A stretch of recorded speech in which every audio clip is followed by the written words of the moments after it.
Gamescom. We're actually at Barton Farm, and here we have the Hulk. So this is the Hulk from Age of Ultron. Look at him, he's so cute. Yeah, so what we want to do is kind of show some of the new things he can do. So as you're kind of exploring the farm, he has the ability to kind of leap through the air. Wow. So what we can do is we can explore this area, and this is one of the free roaming sections that we have within the game. We have some other ones as well. We're going to go to New York City. We're kind of really want to have these areas where you're going to explore. There's races, there's a kind of adventure. You'll encounter characters, all these kind of cool features. So when you come here in story, you get to come back in free play and kind of really explore this kind of much wider universe. And that's where we get to bring the comic book characters in as well and kind of really bring this workplace to life. Yeah, how true is this going to be to either the comics or the movie? You know, what are we going to see that's familiar and what are we going to see that's different? So we're definitely going to be looking at the movie story. We want to hit all the kind of key points from the Avengers, from Age of Ultron. And then with the comic book, we're not kind of set within one comic book arc. We're not one telling of it.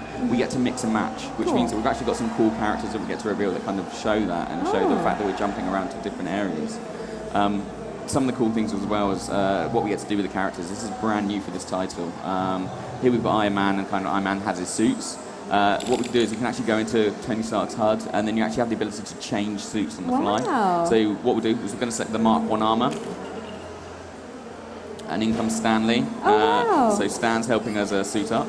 And the little chicken too. Yeah, so that chicken actually kind of harassing Hulk a little. It's keeping him hangry. So that gives us the Mark 1 suit, and then we actually have more suits than what we're showing here in the game, but we want to kind of give a bit of a flavour of what the team have been working on. Do you know the Mark 5 suit at all, the suitcase armour? Not too well. Can you show me? Yeah. So here we go. We've got the suitcase armour from, you can kind of see in the theatrical world. Yes. Cool. And so as you unlock these suits, they give you new abilities, new kind of mechanics, and that was really important that we had this within the world, because this is something that's very familiar. This is kind of like a really iconic shot from the films, and we wanted to recreate it in Lego. We've got a whole host of armor. This one's actually one of my favorites. So this is the Silver Centurion on the Mark 33. Gotcha. What's great about this is... facial expressions are so great. So Lego's actually creating this as a minifigure. So really? There'll be a kind of a pre-order exclusive at certain retailers, and I want this character on my desk. Yeah. I just think the armor looks absolutely amazing. It does. It looks great as a Lego character.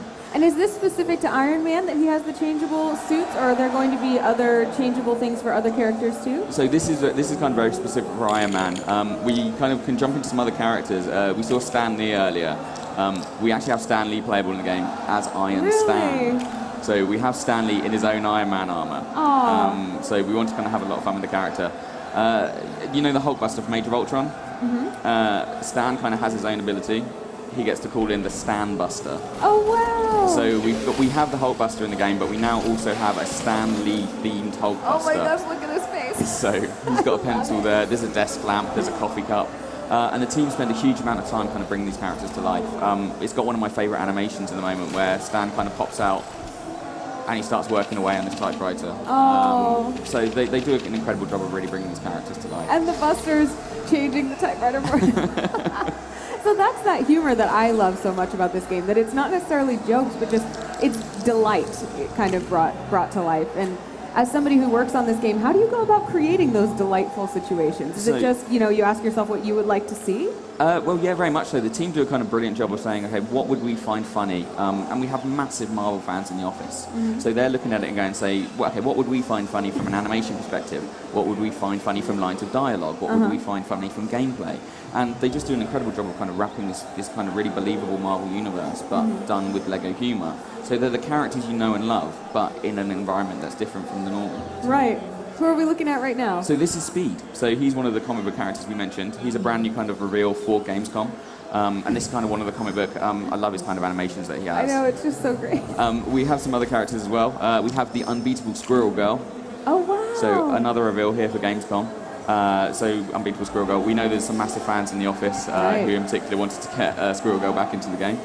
Are you up to date on your Thor? So we have actually Thor, but it's Jane Foster. Oh wow, so that's exciting. This is what I was meaning about the kind of the ability to mix and match both new and old content. So stuff that's brand new, kind of with kind of current Marvel themes, as well as classic characters in there.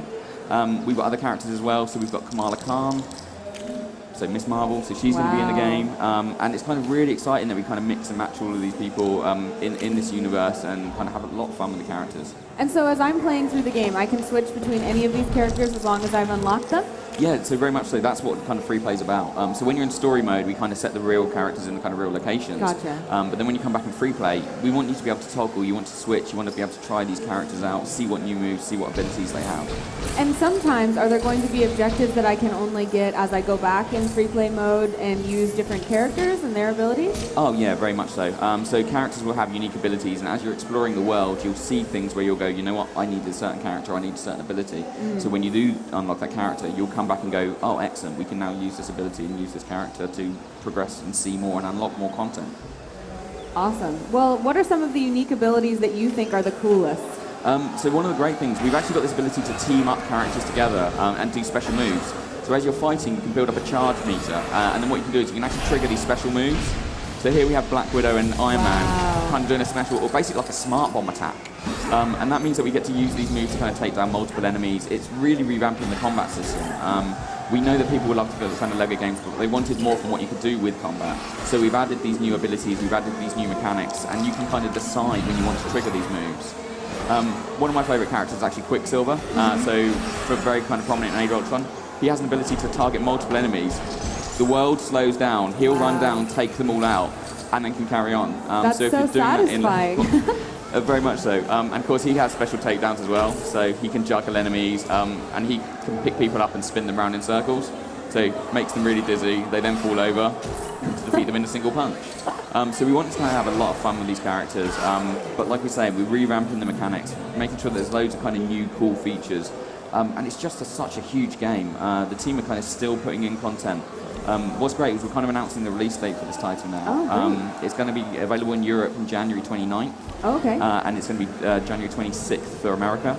And that's just basically because we really want to fill this game with so much content that people are going to, even if you